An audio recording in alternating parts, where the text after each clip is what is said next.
Hi, welcome again to our fifth video of the foundation series for your success in Noland. My name is Edson Pruka, and I'm glad that you are back here on my channel, and I hope that you're getting real value for your time. Now, the past four videos, we have talked great stuff. And I believe that if you have started practicing, by now, you should be having some results, at least. And if you haven't started practicing on any of the skills, I recommend that you start practicing. You can never learn just by attending training and listening only. You should try out what you are learning so that you can know that I'm either learning or I'm not learning. So I hope by now you have your name list ready. You have made some appointments. You've probably even made an attempt to do the presentations. If you did, fantastic. I am your biggest fan and I'm so proud of you. Now, today I want to talk about the art of closing the sale. Closing the sale.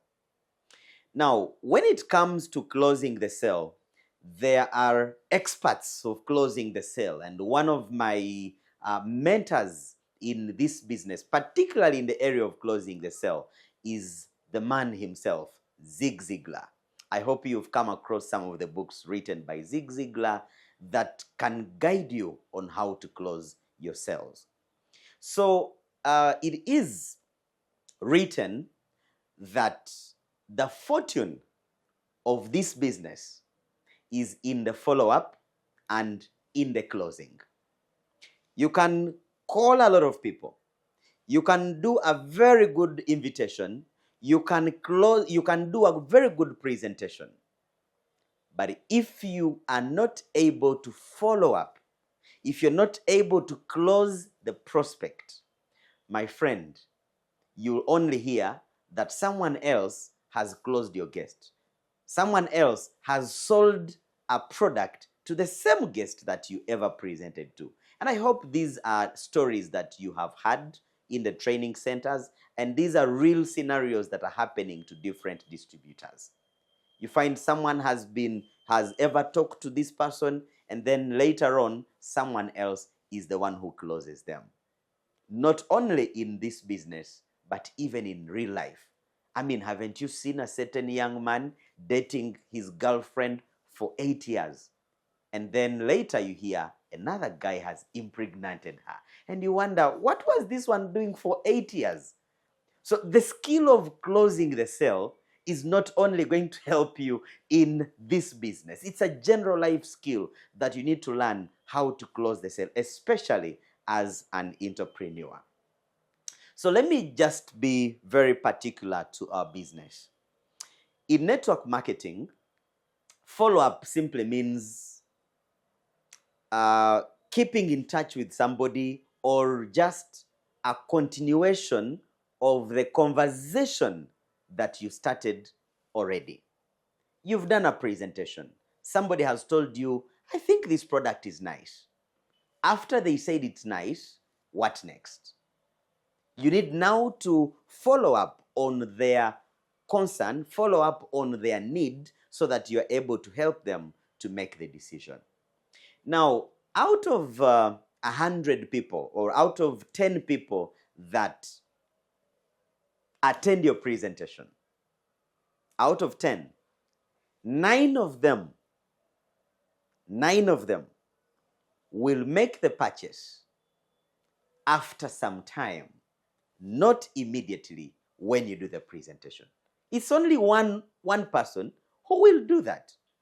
Actually, statistically, it's only 2% of prospects that will buy something on the first presentation. I'm sure that even you yourself, you did not join immediately. You did not buy immediately. You took some time thinking about it, making some research, trying to understand things, and then later on, when you were certain, you made the decision. So this is going to happen a lot in your business, and I don't want you to feel bad when someone doesn't buy the product immediately. Just know this is what happens. But now the process of helping this person to make a decision is what we are going to talk about today. Now, I know that some people always fear follow-up because you think maybe, this person will think, what do they think about me? They think I'm bothering them. And so you don't even want to call that person that you presented to because you are thinking they will think you are bothering them. Let me tell you, keeping in touch with somebody builds trust, but also it shows how professional you are. Yes? If you discuss with me about a certain business idea and you take 1 week without calling me back to even find out what I think about or what I have found out, I would know that you're not a serious business person. I would immediately just know this is not a serious person. So when you follow up, actually someone loves it. They believe that you're a serious business partner. They respect you. You are professional. So my friend, it's not that you're bothering people. No. You're actually doing your job. But even it also shows that you actually care about that person. You care. It shows that you care about that person. Now, there are 4 different categories of prospects that you'll meet. After the presentation, some of them immediately will say yes. Very few, of course. Some will say no. It can be by, indirect, body language, or they can just tell it to your eyes, to your face and say, no, I'm not interested. That's going to happen. Some, they like the idea, but they are undecided. Should I not? And some of them will even open up and say, well, let me go and think about it. They have the money. They have the disease. Yes, they need the product, but somehow they feel they should first consult somebody or first make some research, or they need some time, okay? So that's a 3rd category. And then the 4th category is they like it, but they have no resources. Either they have no money to join or they don't have time to do the business. There are people who are employed and they are working 16 hours and they are wondering, can I do this business? Where will I get the time? So sometimes resources can be a limiting factor. And so they like the idea, but they have no resources. They have no money or they have no time. 4 categories majorly. And I will talk about how you handle each one of these categories because you'll definitely handle them differently. Now, if someone says yes, congratulations, pick the money, put in the bank, go and celebrate. But if they said no, let's begin with that category, the no's. Now, when it comes to the no, for most people, I know, as long as you're human, you feel bad, and that's normal. But one thing I want to advise you is that when a prospect says no, please show respect for their decision. Don't keep insisting. Don't keep pressing them, because the more you insist, the more you push them away. The other thing is that you also don't have to be too emotional, and then you even delete their number from your phone and strike them off your name list and say, this one is, please not, please don't. Because you see, somebody could say no right now, and then 3 years later, they change their mind. In fact, I have so many people in my business who said no, like plain no. And then a few years later, because we kept the friendship going, because I kept communicating with them, they ended up signing in the business, or sometimes they can refer you to somebody else. So don't strike them off your list. Don't delete their number. Just shift your attention from selling to them to keeping them as a friend. So whenever you meet them, don't even ask them, what do you think about the other project we talked about? No, no, no. Just greet them, say hello to them. When they have lost someone, go to them and bereave with them. When it's their birthday, tell them happy birthday. Keep in touch with them as a friend until time will come when we can talk about business again. Okay? So just find a way to remain relevant in their life without keeping, without pressing them every time, because the more you press, the more they run away. And sometimes, some of them actually, they just want to first see what happens to you. They want to see if whatever is you're talking about will happen to you. So some of them want you to first get the results. And if you'll get the results, you'll see them coming and they will join your business. So don't get mad at somebody when they say no. The category now, the most interesting is the one which is not decided. Bariao. They say they like, and then on the other hand, they are both sided. They make a comment, one comment is positive and then the other comment is negative, and you're wondering, Gobono alikuchi. Now, this group of people, first of all, some of them are doubting either the business, or they are doubting the products, or they have not understood certain facts from the presentation. So this group of people, it's just like in class, if you remember, some students are fast learners, others are slow learners. And as a good teacher, you have to find a way to work with both the fast learners and the slow learners.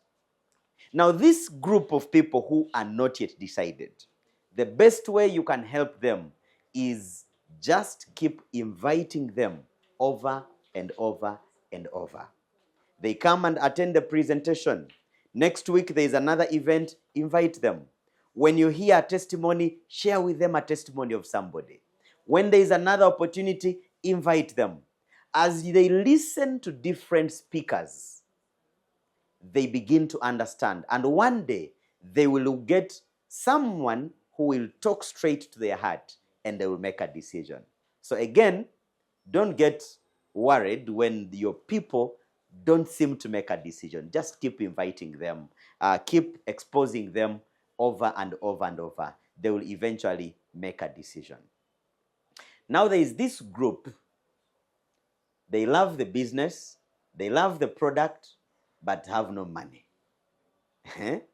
Now, some of them are genuine and they don't have money genuinely, but others actually have the money. They have the resources, but maybe the money they have was budgeted for something else, and that's why they're saying, I don't have money. Okay? One day, I hope this doesn't happen to you. I was in a presentation, and one of my downlines brought a lady. The lady was really beautiful, looking good. And she came, sat behind, she listened to everything. After the presentation, I asked her, so what have you liked? What do you like from everything you have seen? And she says, oh, I think I love the business, I like the products, I want to get started. I say, oh, really? So can you get started now? She says, no, I can't start now. Why? She said, I don't have money. You don't have money? What do you mean you don't have money? She says, I'm not working, I am at home, I don't have money. So this lady who had invited her got, emotional, and she asked him, what do you mean you don't have money? You're carrying an iPhone, you look at your clothes, look at your shoes, I even know your father very well, I know, how can you say you don't have money? How? You just say, and then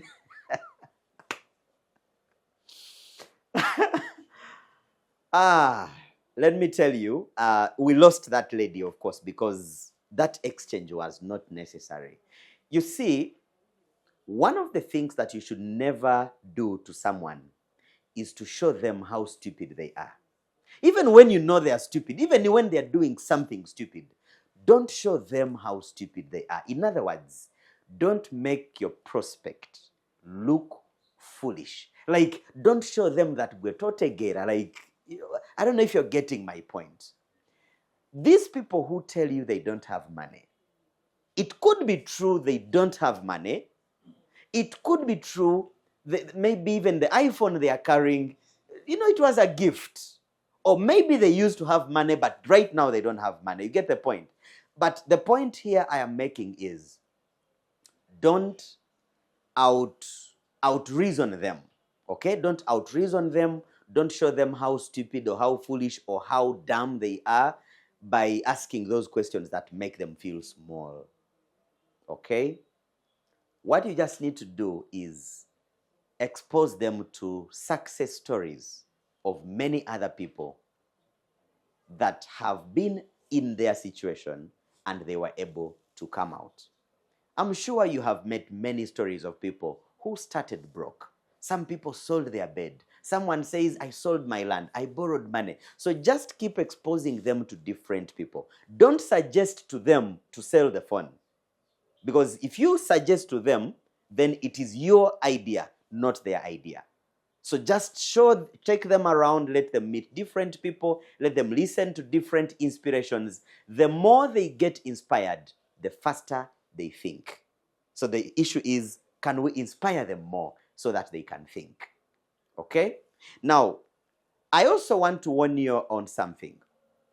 Don't concentrate on prospects who are broke. Don't concentrate. Like everyone you are inviting doesn't have money. My friend, you are delaying your success. There are very many prospects in your name list who can afford. So why don't you go for them?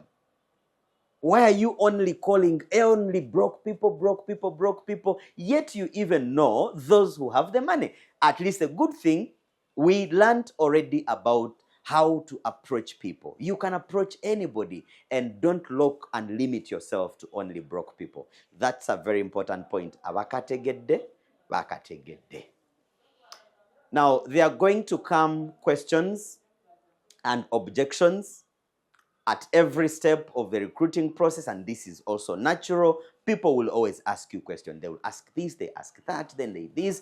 After you answered, then they ask another one, and then you think they have made a decision. Then after they reach home, they have another question. That is understandable. And sometimes they are genuine, sometimes they are not. But again, you should expect it.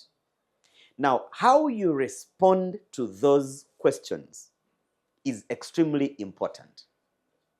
Because, you see, if you are defensive in your answers, you plant a sense of doubt.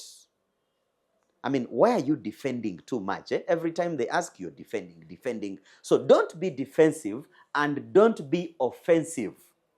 Because when you're offensive, you chase them away. So make sure that you have empathy. You treat them with grace. Actually, that should be the right word. Treat them with grace. Don't be defensive and don't be offensive. Now, remember, your goal is education and understanding. You just want someone to understand the opportunity. You want them to understand the product. So your job is not to convince anybody. Your job is not to win the argument. Your job is to help someone understand. So don't attach emotions. Do your job. The decision is up to them. Just give them the information and let them make the decision. Sometimes people bring those questions and objections as a result of limiting belief.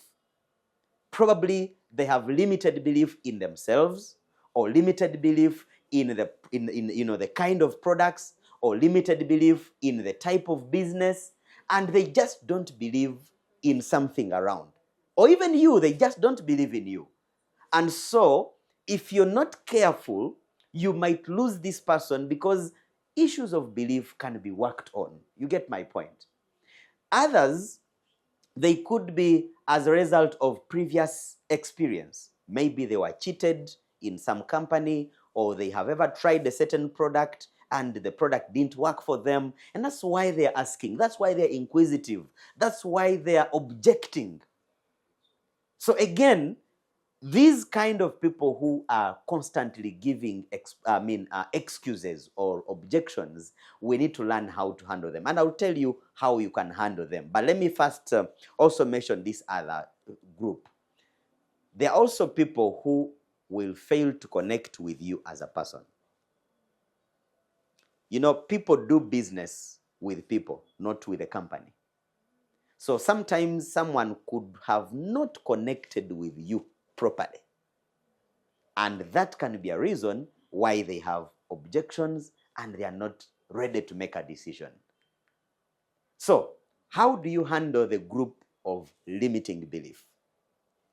How do you know, by the way, that someone has limiting belief? You'll hear the questions. I don't have money. I don't have time.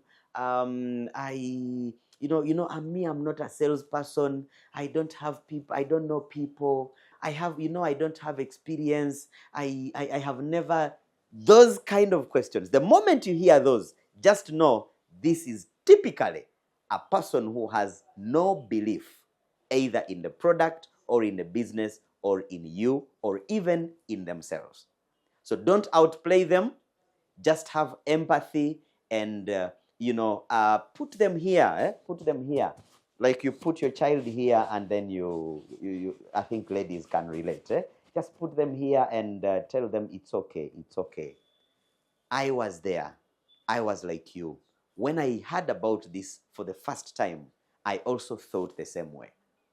So share your story, or share a story of someone who had no money just like them, or someone who was employed as a full-time teacher, but they started and eventually they were able to retire. So let them know that someone like them has overcome that challenge.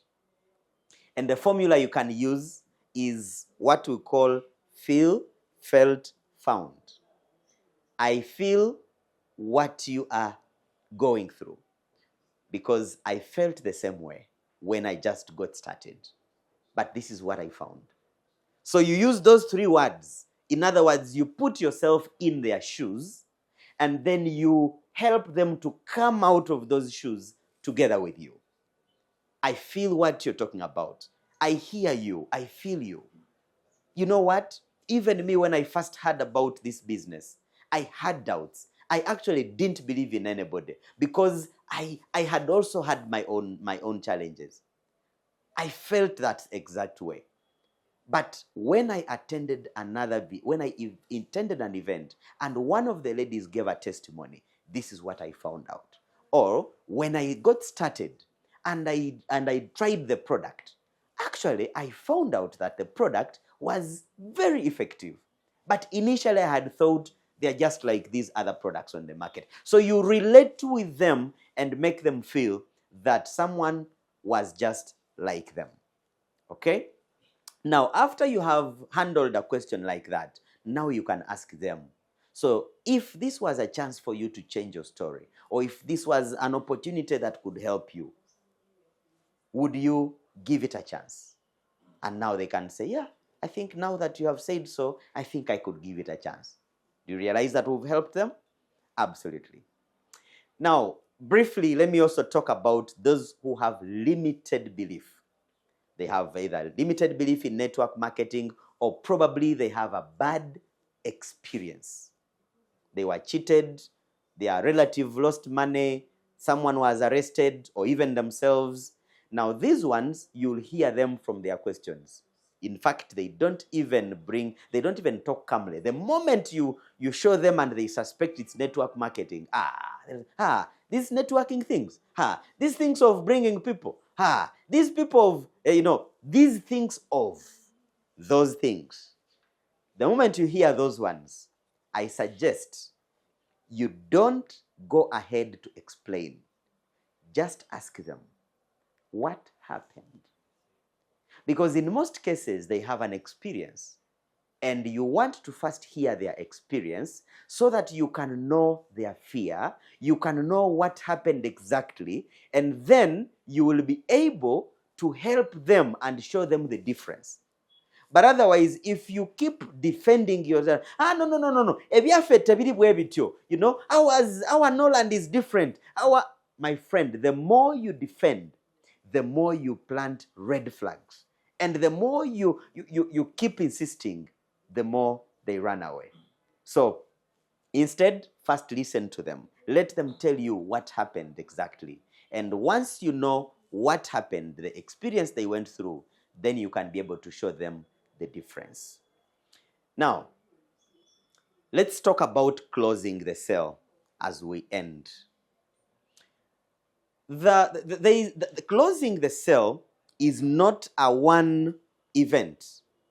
It's a process, actually. It is the end result of proper follow-up.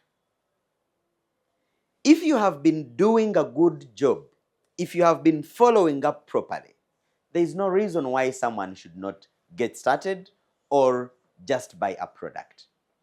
So as long as you are giving this person information, you're answering their questions, eventually they should be able to follow up. But however, I want you to know that even when a prospect has understood everything, even after they have loved everything, there are not many prospects who will just pull money from their pocket and give you. You still have to ask for the money. Wahura, you have to ask for the money, my friend. Iwinyo, you learn to ask for the money. Nobody will just say, oh, I think I have understood. Here is the money, give me the detox. No. You need to learn to close the sale. Now, there are two things that will help you to close a sale. Number one is posture, and number two is the questions that you ask. What do I mean by posture? When people look at you as desperate, even when they want your product, even when your product seems like it's a good solution to their challenge, the moment you act desperate, they don't want. Because they feel there's something behind they need to understand. So don't act desperate. Be confident, be bold, and remember you are a solution provider. Okay? So don't just, be everywhere. Make sure that as you're talking to someone, you look them in the face, you can answer their questions with confidence, and try as much as possible to relate with them. So you must make sure that your posture, they look at you as a resourceful person. They should look at you as a leader. They look at you as an upline. They should like you. They should trust you. They should know you. I hope you remember those three factors. Now, be emotionally detached from the outcome. Some of you, if a prospect says no, the no will reflect on your face. Your face frowns. You even don't want to say bye. Can you imagine? You just stand up and go. Man, we already talked about this. Don't be emotional. Don't attach emotions to the outcome. Just do your job and allow them to make their decision. Okay? Lastly, I'll talk about the kind of questions that you should ask. You should know that as a consultant, there is a point where you reach, you have already done the presentation, and you don't continue talking. Now you just ask a question, and you allow that person to answer. Many people talk too much that you are talking, eventually, you talk yourself into the cell and you talk yourself out of the cell. Ask questions. If you've already finished the presentation, just ask somebody, what did you like the most? And keep quiet. I know there is a temptation that you still want to talk, but just look them in the face and ask one question. What did you like the most? Somebody will tell you what they liked. when I was just beginning this business, I used to ask people, what do you think? What do you think about our business? What do you think? And of course, someone would just say, yeah, I think your business is good. And somehow they would just walk away and go. I stopped that kind of silly questions. The question is, what did you like the most? Leave them to answer. When they have answered, the next question is, why did you like that? I mean, of all things, why did you pick that? Then they will tell you why they picked that. Now, they have now told you why they should join the business. Now, ask if they talked about products and they say, I think I like your products. Ask them why. They will tell you the condition and then immediately pull out a paper, write for them their combination, and ask them to pay for the products. If they said, I like the business, ask them, why do you like the business? They say, I've been struggling with school fees. My children are not studying. I want to buy a car. My husband despises me. Say, hey. Now you've got an opportunity. Are you ready to start now? Can we get started now? Because 1 year from now, your story will be different. In fact, the company is even giving out cars by December. Who knows? You could be one of the winners. We could be one of the lucky qualifiers. I'm going to support you. I'm going to help you so that you can qualify for that car. Can we get started now? And then they will say yes or no. But in most cases, most of them, when you ask, they will usually give you an answer. Now, if they say no, I am not ready yet, then it means you still have to do another job of educating and continually following up on them.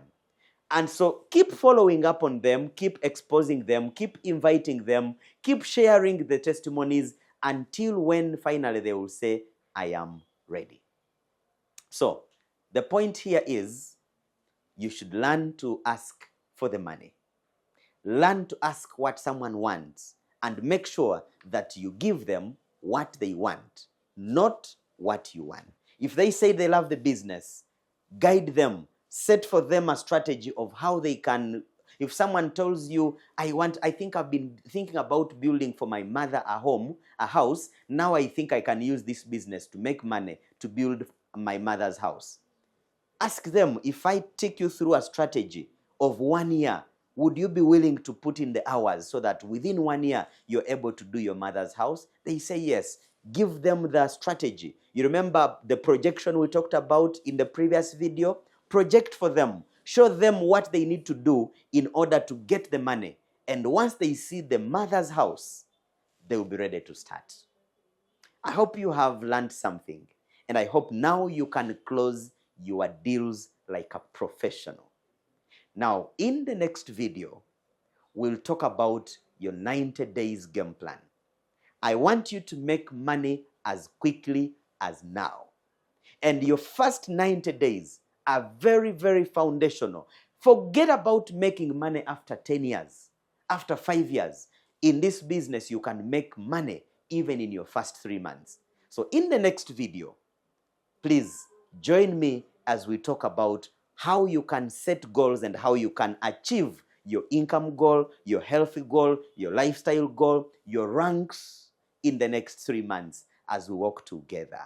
I hope you have liked this video and I hope you have subscribed to my channel so that you can continue receiving more trainings that I'll be delivering to you. I hope to see you in the next video. Bye-bye.